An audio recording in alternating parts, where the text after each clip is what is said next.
We may be a small country, but we are a proud people. We have no military might, but we have moral and legal right. We pick fights with no one, but we will resist threats from anyone.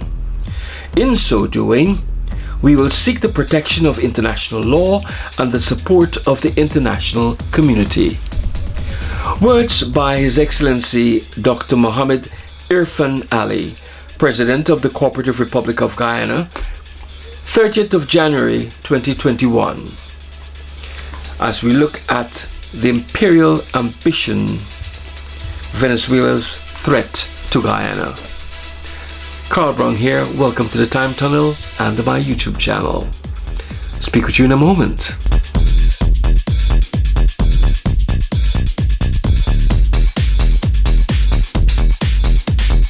Hi, Carl Brown here, welcome to my Time Tunnel. Yes, it is, and today I want to look at something that's really happening around all of Guyana, and it affects us. It's Venezuela's threat to Guyana. I came across this book, Imperial Ambition, Venezuela's Threat to Guyana. Very interesting it was, and I didn't understand really what was happening between Guyana and Venezuela over the years as you grow up, because I remember going to school and there was always this talk of Guyana and cocoa and Venezuela wanted to take our land. As Dave Martin says, not a blade of grass. And the Guyana Defense Force going to defend our country. But how much really do we understand and know about what really has taken place and is taking place about this entire problem, this situation that Guyana faces with Venezuela?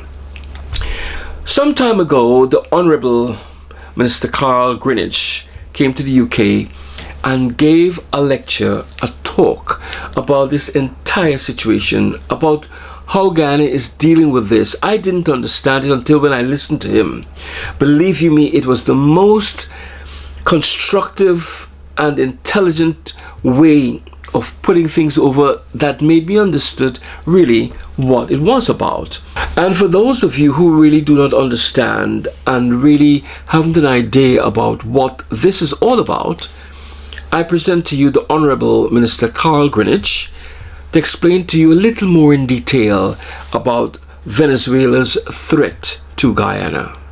And Pro Vice Chancellor, it's a pleasure to be here to spend a few minutes with you and to exchange some thoughts on an issue that is pretty critical to the Caribbean region as a whole and partly problematic and a challenge for Guyana. I was looking at the challenges facing Guyana in relation to its land territory and the need to try to find a mechanism to enable it to develop and to develop reasonably rapidly in circumstances where growing inequalities, asymmetry and growth is characterizing the region, between some countries of the region and others, where asymmetries are characteristic within countries,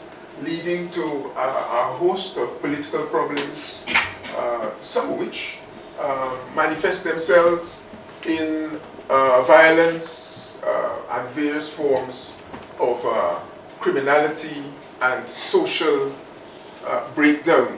And I'm speaking now of the challenges across the region, not something peculiar to Guyana.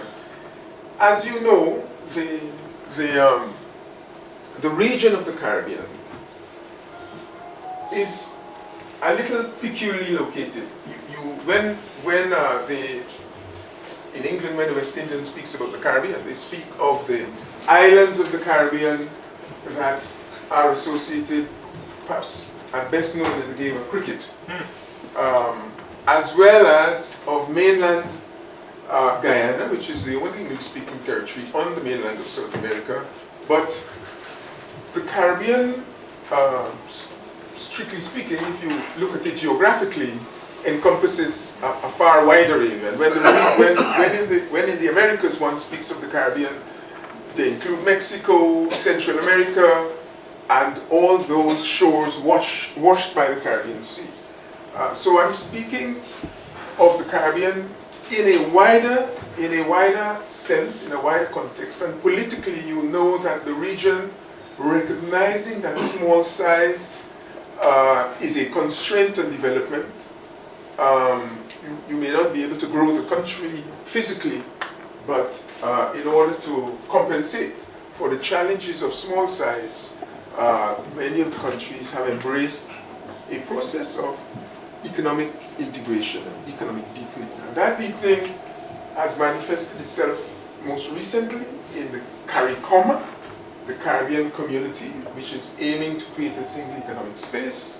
And in the context of the UK and the EU, they are party to an agreement called the African, Caribbean and Pacific Group of States, which has a cooperation agreement with the EU starting with the Lomé 1 from 1975, and now in the third phase even of Cotonou.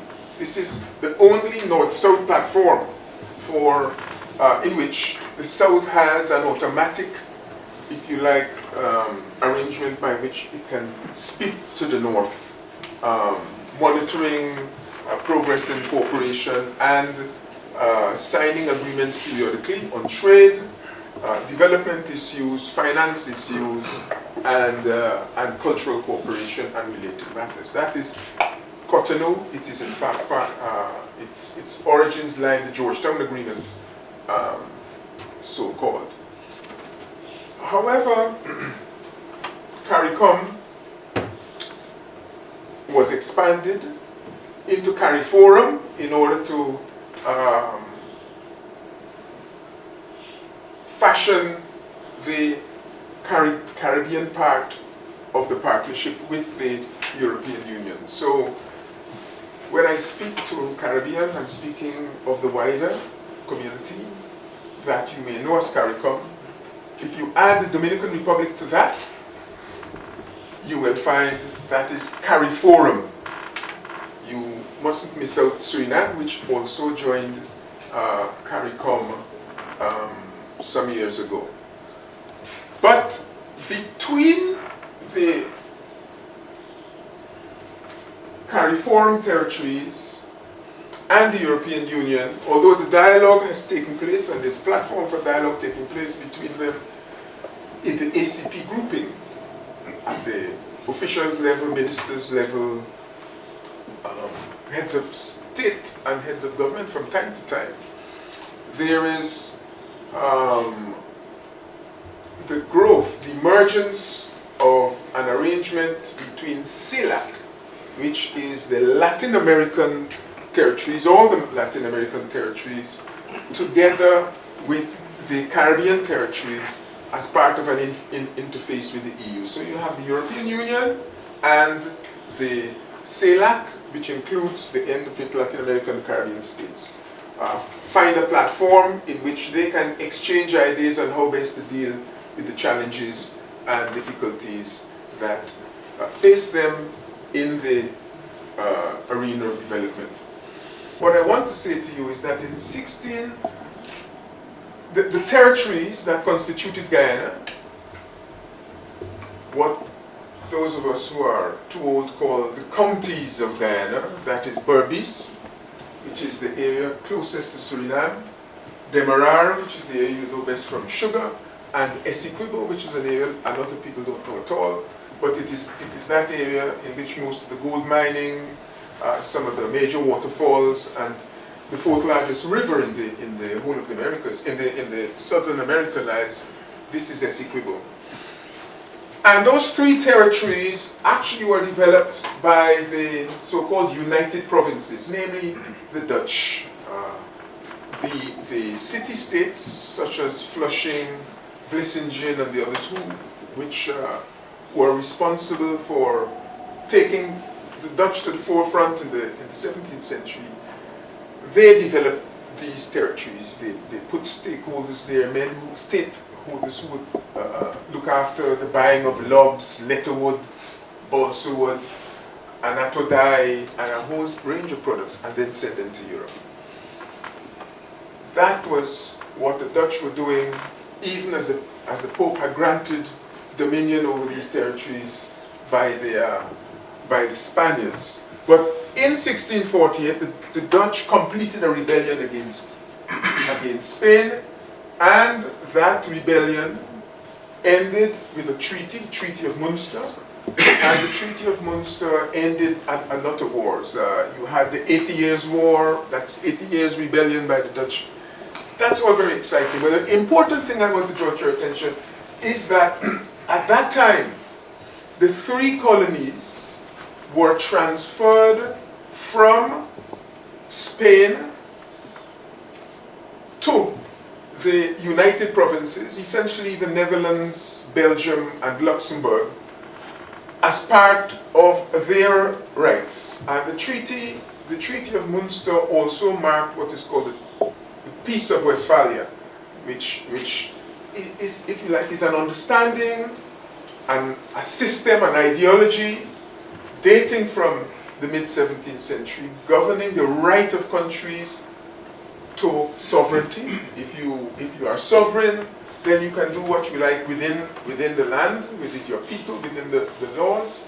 And that arrangement applied from 1648. The important thing is that from 1648, therefore, what was to become Guyana and what was British Guyana in the interim was transferred from Spanish sovereignty to Dutch sovereignty. Most Guyanese know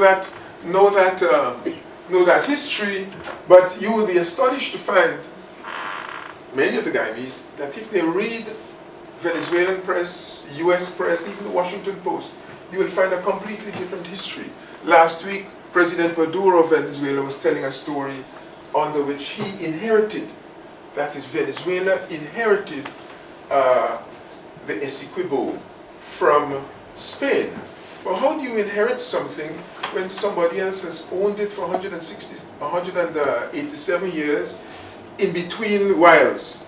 You are referring to some bequeath that has been lost in the meantime. But that is part of the problem. The Treaty of Munster did that, and from 1648 until 1814, when the Dutch joined the wrong side in what the English called the Napoleonic Wars, it remained in the possession of Britain and of the Netherlands. And in 1814, when the Dutch and French lost those wars, the territories together were transferred to British sovereignty. In 1814, they were united in 1831, and they never again left British dominion after 1834. What you can see from what I'm trying to explain to you is that Guyana has been composed of these 3 counties from 1648 and before, and they have actually never been separated in terms of who had sovereignty over them. They've been developed together, and that is the story. After 1814, there were no major problems as regards the development of the territory, because at that time Venezuela itself, having declared its independence in 1810 from Spain, spent the next period up to 1831 establishing Gran Colombia and then collapsing and withdrawing from Gran Colombia. And so the next date of import is 1895, when the United States government under President Cleveland announced, after a lot of agitation and petitions to the Congress from an American businessman and some Venezuelan landowners, that Venezuela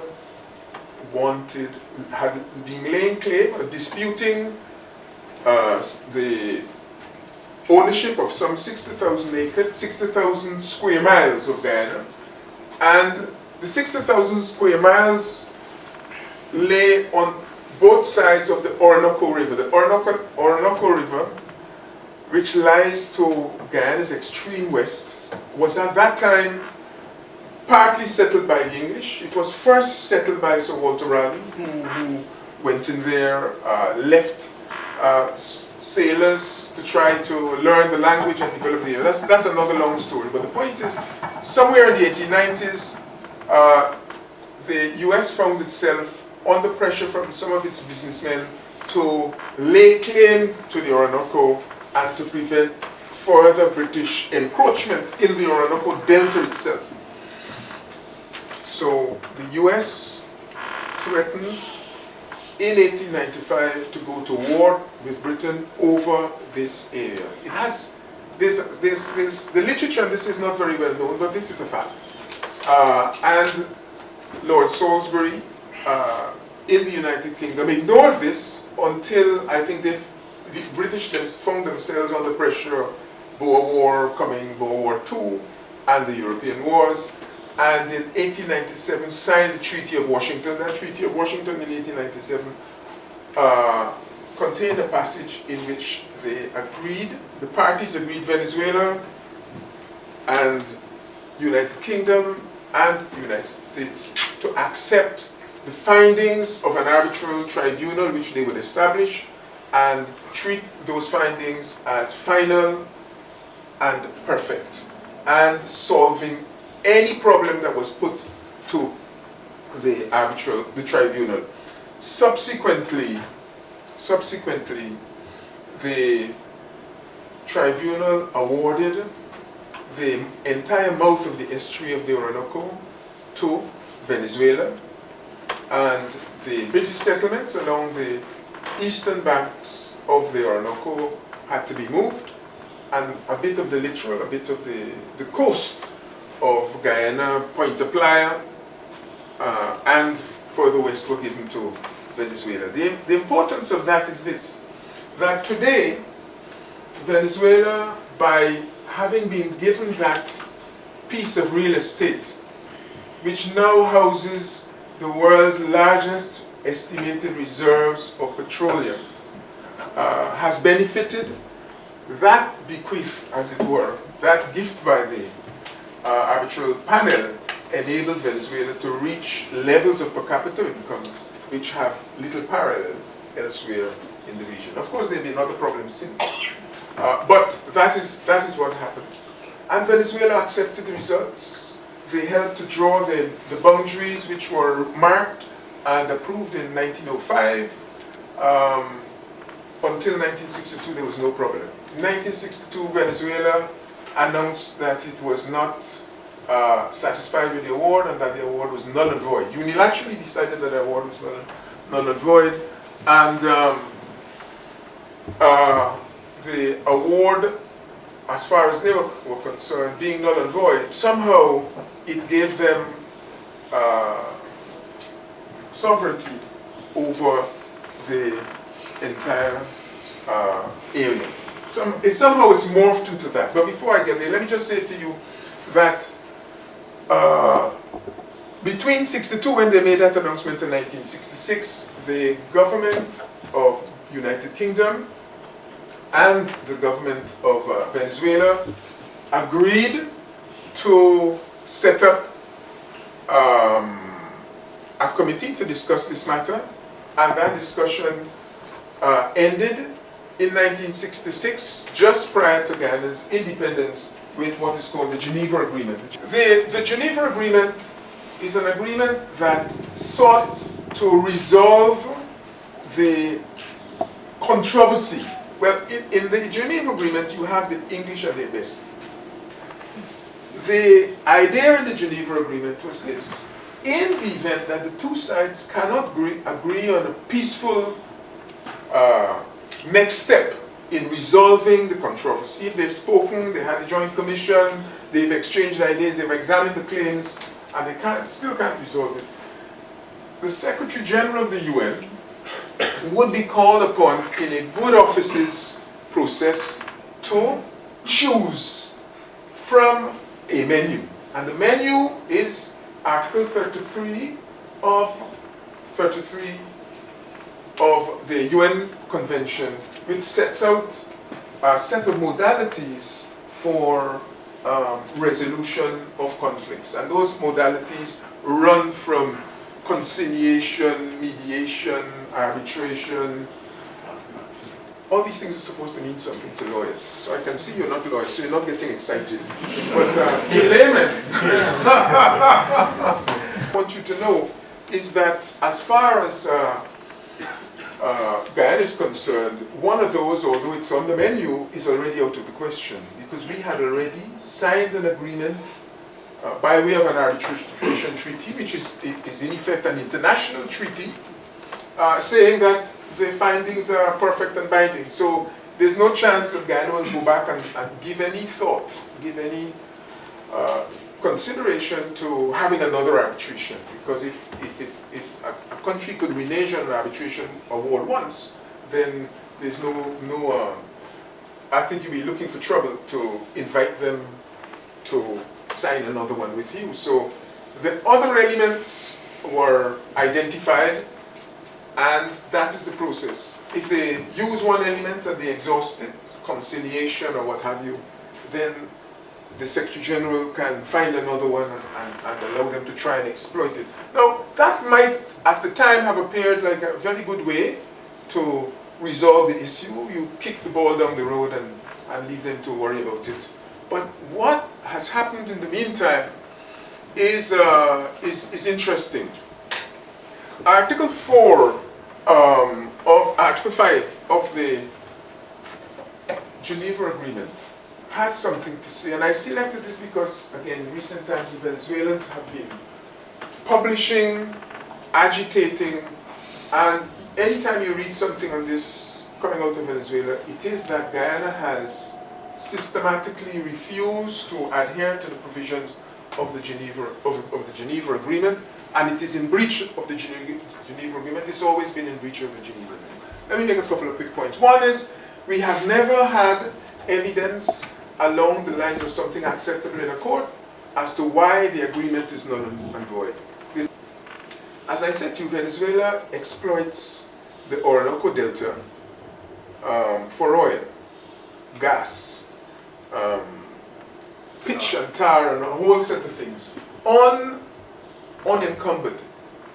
But Venezuela has announced, and has been announcing for the longest while, that the Article 5 of the agreement does not authorize Guyana to utilize any resource within this place called Essequibo, because it is an area in dispute. If you look at the Venezuelan map, you will see two-thirds. The two-thirds of the area of Guyana, two-thirds of Guyana's area is covered by the Essequibo. Two-thirds. And you have an agreement in which one party says that you are not allowed. No, we're not there yet. But anyhow, if you look at this map, this is the maritime space out here. The land territory is here, and you have Guyana here, and Suriname down here. You've got the Demerara River here, and you've got the mouth of the Orinoco. What I was saying is that both sides of the mouth of the Orinoco, were claimed in 1895. But the point I want to make is that whilst Article 5 is interpreted by the Venezuelans as saying that Guyana is not allowed to develop the Essequibo because it is in dispute, somehow that agreement, which actually does not mention Venezuela by itself, and it doesn't mention Guyana by itself, it doesn't even mention the Essequibo. The agreement makes no mention of the Essequibo. It makes no mention of the transfer of land. It makes no mention of mechanisms for changing ownership of the land. Do you understand what I'm saying? It is simply an agreement that if they don't agree, use this mechanism. Article 5, which the Venezuelans have, one of their favorite thing is quoting. Article 5 makes absolutely no mention whatsoever of Guyana not being able to develop their Essequibo, or of Venezuela not being able to develop their own lands. In fact, Article 5 specifically says that none of the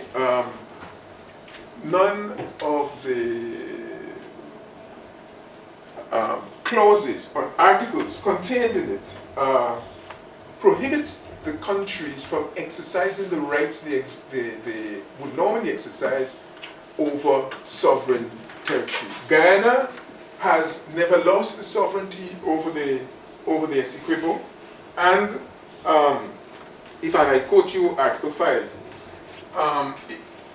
it runs like this, just very quickly. No acts or activities taking place whilst this agreement is in force shall constitute a basis for asserting or supporting or denying a claim to territorial sovereignty in territories in Venezuela or British Guyana, or create any right of sovereignty in these territories, except if the two sides agree. In other words, it is saying that whilst the two are in a discussion over the controversy, the article itself, the agreement, doesn't prohibit the countries from exercising their sovereign right. That is very clear here. And yet we arrive at a situation in which warships and troops can arrive at Guyana's borders whenever convenient, and that is the pretext that is being used. At least that is what has happened in the past. There are a number of other issues here.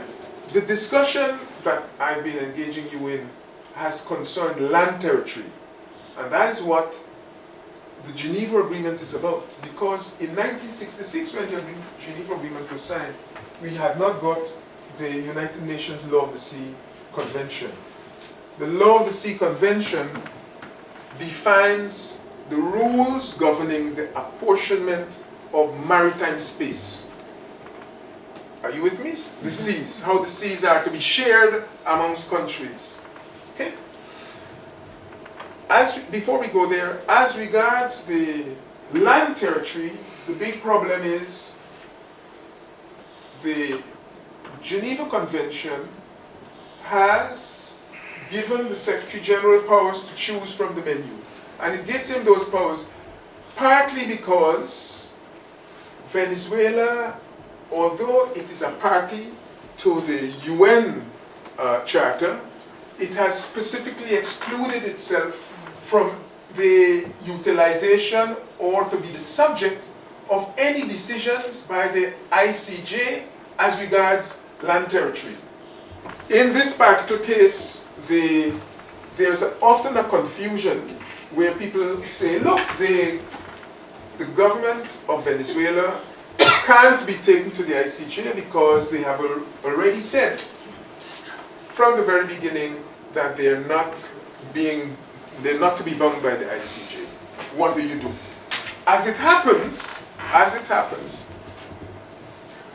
in the maritime space, you have exactly the same problem. That is, the UN Law of the Sea Convention has specified, first of all, in order to get a right to maritime space, you have to have a coast. You have to have a coast. And if you have a coast, you will be apportioned maritime space in keeping with some set of principles by which you have a coast. So if a person just has a smithering of coast, there isn't a process, or if they have no coast, there is not a process by which they can be given coast. That's the principle. And we passed it, but I'll come back to that in a minute for you. What I'm trying to say is this. Even whilst this Geneva Agreement was in place and Venezuela is saying, hey, you are not allowed to utilize the resources on the land, in 1968, Venezuela proceeds to lay claim to the entire territorial sea of Guyana. Territorial sea is a 12-mile strip off the coast. 12 miles. In the old days, this is where domestic law applied, and beyond that, it is the law of the jungle, as it were, under which pirates and others operated. In recognition of the inadequacy of that arrangement, in 1982, the country signed the UN Law of the Sea Convention. The Law of the Sea Convention says that you'll be apportioned space by, you find a midpoint. Now, the midpoint between two countries, if you take a river, if this is the river, you find the midpoint, and the line normally runs north-south, or north-south. And you find two parallel lines based upon the midpoints. You get a degree, an angle, and you cut it. Now, this is what happened in 2015. Venezuela issued two decrees. The first one, 1859, which the region and Colombia rejected. And it then reissued it 1787, a new decree. What's the significance of these? The significance of these is, this is the line that I'm telling you about, the awarding of maritime space. The green is the area that a country is entitled to. You see, it runs roughly north-south. Okay? In the case of Venezuela, Venezuela ran into Colombia, ran into difficulty with Colombia over its definition of its maritime space. But this maritime space is not governed by any principles anybody knows. First of all, the maritime space for Venezuela, you see the Caribbean territories here? These are the Eastern Caribbean states. Okay? If you're down here and you want, this is the territorial sea, okay? 12-mile band. You take 200 miles from the coast, it gives you, that arc gives you the outer limits of Guyana's exclusive economic zone. A zone within which you can exercise national sovereignty. It's important because you can have oil in there, all sorts of deposits, metals, you can of course fish and so forth. Other people can use those seas, but they're not allowed, for example, to bring nuclear waste. They're not allowed to take their warships in there to do something unusual unless they get your permission. And this is the extended continental shelf, this line, which is now 300, this is 200, that is 370 miles offshore. The principle I was telling you about as regards midpoints is a principle that would say, look, take the midpoint in the mouth of the river here, the Corentyne. Guyana and Suriname disagreed over the angle, and they went to the UN Law of the Sea Convention. The UN tribunal awarded, and they gave Guyana something like 98% of what Guyana said it was entitled to. So that was solved, we thought. You have here now the Demerara and Demerara, Essequibo, and the Orinoco. Okay? Now, unfortunately for Venezuela, if they try to project, they have all of this coast, if they try to project 200 miles north, they will absorb Trinidad and the other countries who don't take kindly to it. But it's just too bad as regards the laws. If we go back again, there are some rules there. This one, there can never be a question of completely refashioning nature. In other words, if you happen to find yourself at a particular point, you have to live with that. You can't say, well, you know, I find myself at the foot of South America, but I would like to be an Indian Ocean naval power. But that is what we're having here. Venezuela is saying that it needs an Atlantic facade. It can't be closed in by the Caribbean, but it is closed in by the Caribbean. It is closed in. So this is the ICJ. The land dominates the sea. It is, in other words, it is from the land that you will get your maritime territory, not the other way around. We have a situation, what you're seeing here, this is Venezuela's claim. It was embodied in a decree. And the decree is not claiming to be a UN Law of the Sea Convention decree, rules. It's not claiming to use those rules. So here I am in Southeast London, and I'm going to use a law that is applicable in Fiji, or not that there's anything wrong with Fijian law, but the point is this, the people must have a say. So they, as it happens, hit upon the thing. It says midpoint, right? So you get a river. Midpoint is important because the Essequibo River, for example, is 21 miles wide at its estuary. So you got to scope for any angle. Okay, but they could argue over that. UN says you all argue over that. But in this case, the Venezuelans don't take any chances at all. They have termed their maritime spaces operative integral defense zones. I don't know if you know what that means. Operative integral defense zones. And it means this, as far as I can make out, that if I have a house in Penge, I don't know if any of you know Penge, yes, it's a little backwater. If I have a house in Penge, and you are my neighbor, and I think when I wake up one morning, I need to defend my house. So what I will do is I will lay claim to all the area around my house, all the area around yours, because I need to be sure that that area I can control. That is what has happened here. Now, as it happens also, this piece, which is taking an unusual angle, these are problems of size.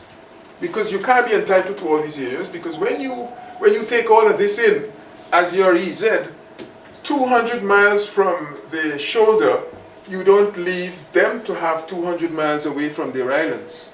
So it normally would be something that they have to negotiate. But certain elements are granted to them automatically. In the case of Guyana, Venezuela's hit upon a clever solution. They have taken Trinidad and Tobago, which is here. That's what you see there, Trinidad and Tobago. Point Lisas is somewhere down here. It's a narrow passage between South America and Trinidad and Tobago, and they find a midpoint. But the midpoint doesn't run north-south. You see how the midpoint is running? It's running east-west. What's the significance of that? Do you have any idea? If you look in the area that this covers, you will find below here Suriname and Guyana.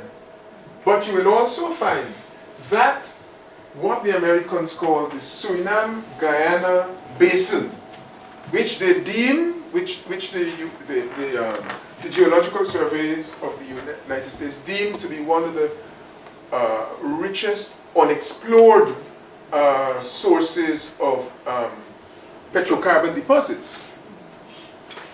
It just happens that this shape takes in all of the deposits, all of the areas identified. This is actually Guyana's EZ, and you have to make accommodation for the arcs of other countries. That's why it's not a regular story. But what Venezuela has done is to run the line, instead of running it like that, it runs it from here, and all of this area is taken in. And so whatever petroleum exploration, it's now theirs. It's now theirs. They argue on two grounds. One is, well, this line sends them there, and the other is, in any case, we are supposed to have a Essequibo. Now somehow you've gone to court, the court has awarded you half a loaf, and you have used up the loaf, and then you wake up the next morning and say, you know something, I don't like this. This is not a valid decision. I'm not giving back my half a loaf. What is more, I'm laying claim to all the rest. And that is what is happening here. You will find that in 2013, the Venezuelans sought to, they seized a vessel which was doing exploration work called the Techniques Padana, and it's associated with a company called Anadarko, which is a Texan oil company.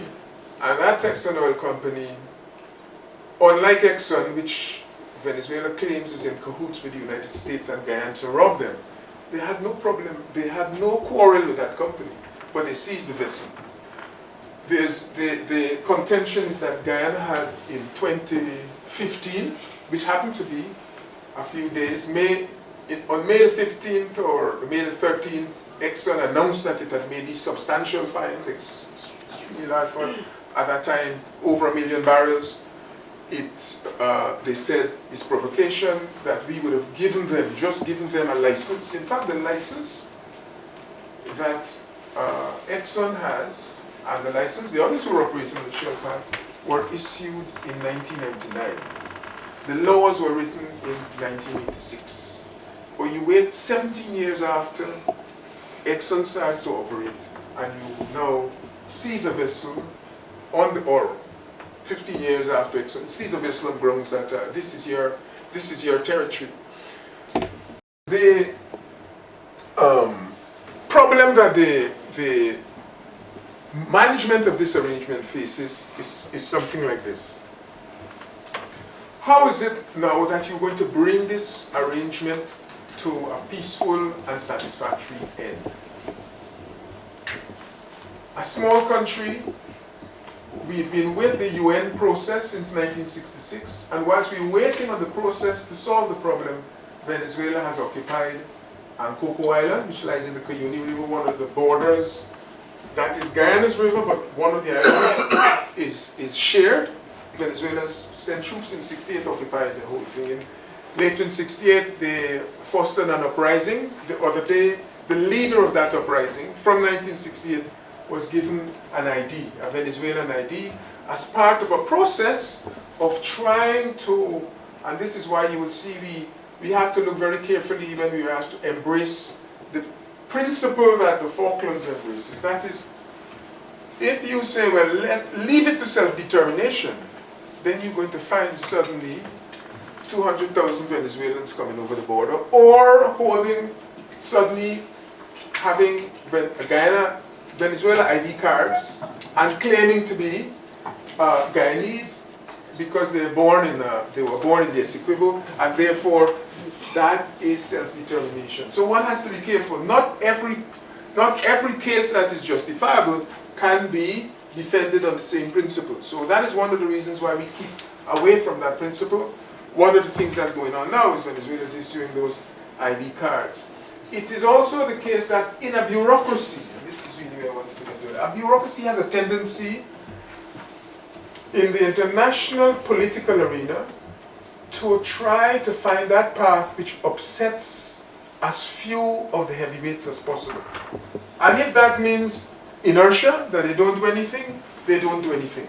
So, Coco is occupied, vessels are seized on the high seas, and what happens? They receive a report from Guyana. We report to them that, look, this Law of the Sea Convention stipulates these rules. Venezuela is laying claim to territories. What happens? They receive it. We've never got a response from them. The Secretary General appoints a number of good officers, Alistair McIntyre and a number of others, and they engaged in toing and froing, and in the meantime, Venezuela does what it likes. So you get asymmetry in the treatment of problems. So if it's a problem affecting a big country, they're going to react. If it's a problem affecting a small country and it's not going to embarrass them on TV or whatever, they don't react. And if the development of one country is stymied, it doesn't really matter. Ban Ki-moon was the first Secretary General that responded in any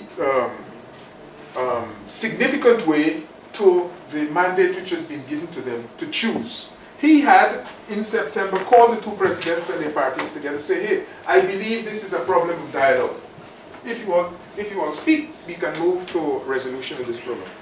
So he said, no, he said, you talk. And what is more, we will, at the end of 2016, if nothing comes out of it, we will go to the ICJ. We refer the matter to the ICJ. He gave us that on the TV.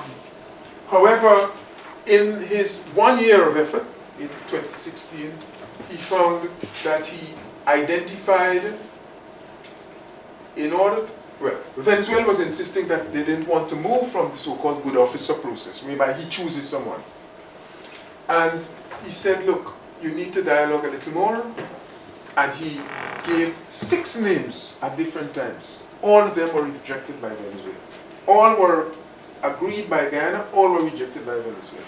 You come to the end of 2016, he's about to leave, and Guyana starts to get disagreeable, and they decided to extend the good offices process for another year, but to give it an end date on this occasion, and this time he writes it.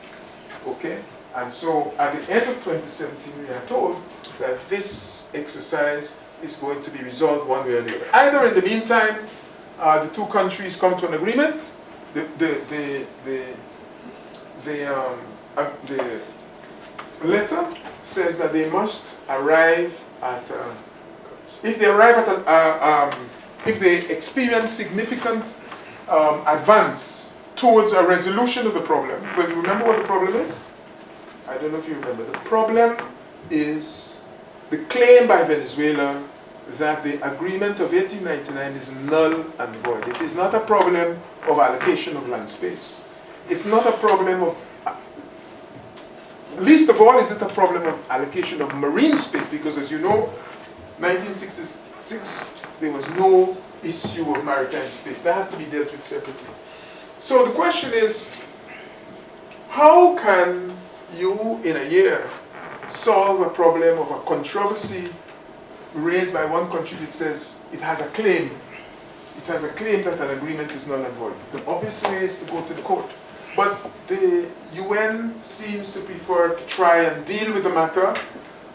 Typical bureaucracy, see if you can try and find a compromise and satisfy everybody somewhere along the line. What I'm really trying to say in this story is that when you are a small state, there is a great deal of difficulty trying to cope with a bureaucracy.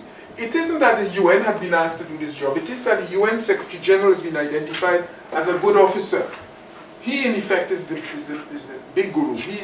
He can try to do what he can do, but in the end, if he can't find amicable resolution, he is obliged to go to the ICJ. But the point is that Guyana is of the view that it cannot be worse off, really, than it is in current circumstances, because it can't exploit the resources.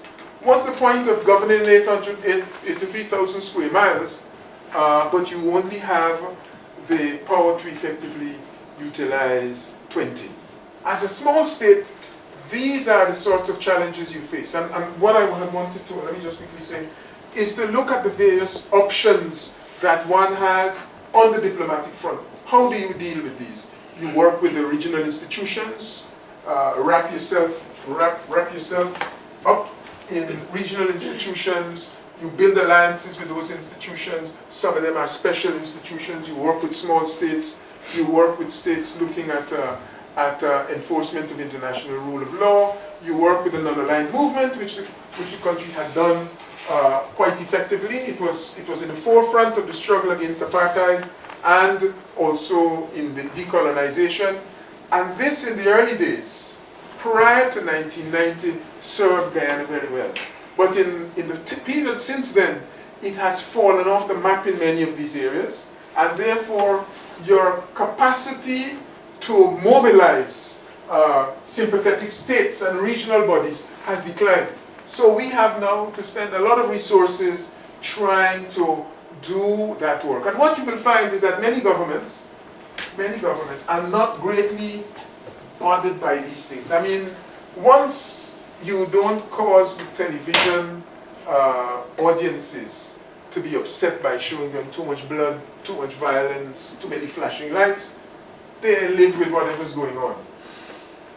So you have now somehow to find a mode of public diplomacy that reaches beyond the governments themselves. What I mean by that is that you recognize that leaders matter, but that it is not enough. Sometimes if they are not moved by anything, you have to try to get behind them. So you have to build alliances with NGOs.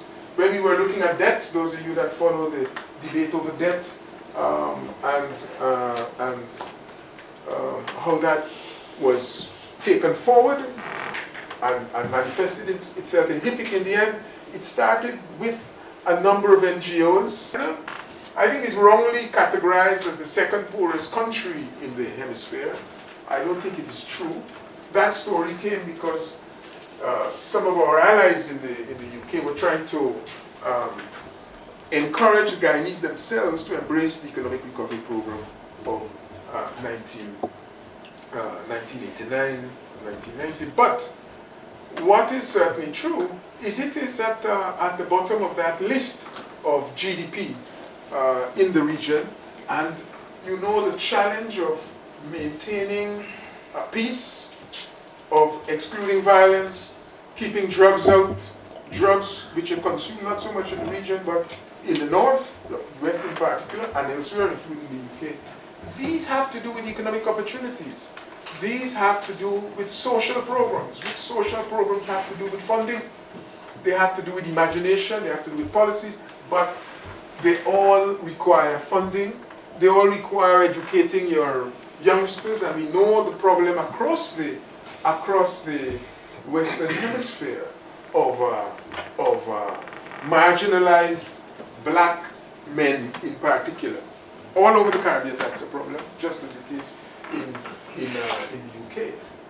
And these things you need to pay attention to. So, whilst the story may be about maps and maritime spaces and all sorts of esoteric terms, it has an impact. It has an import right on the ground. So this is part of the challenge that you have. It tells also that you have to fashion a foreign policy dialogue that keeps all your actual and potential allies in the picture. You can't do it by working on them for 2 years and then disappearing off the scene for 2 others. So we have been working within the ACP group. We started there, the integration movement.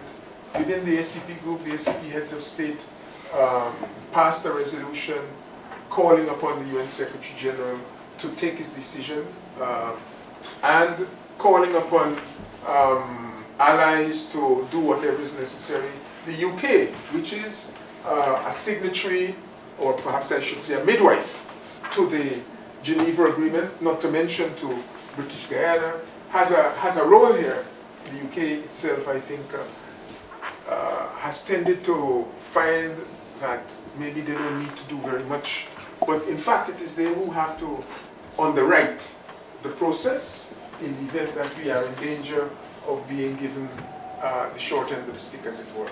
So we have been looking to and pressing all the allies, ranging from the UK to the US. The US has played various roles. I've outlined some of that for you already. At this point in time, Venezuela is treating the US as an enemy.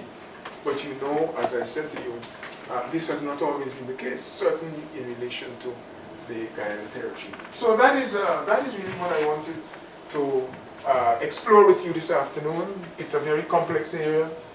The feature of asymmetry, the instability, whilst it may not be violent instability in the normal course of events, you have a region changing political alliances, that is part of the instability. And you have unstable internal circumstances affecting a number of countries. So thanks ever so much for your patience. Sorry about that.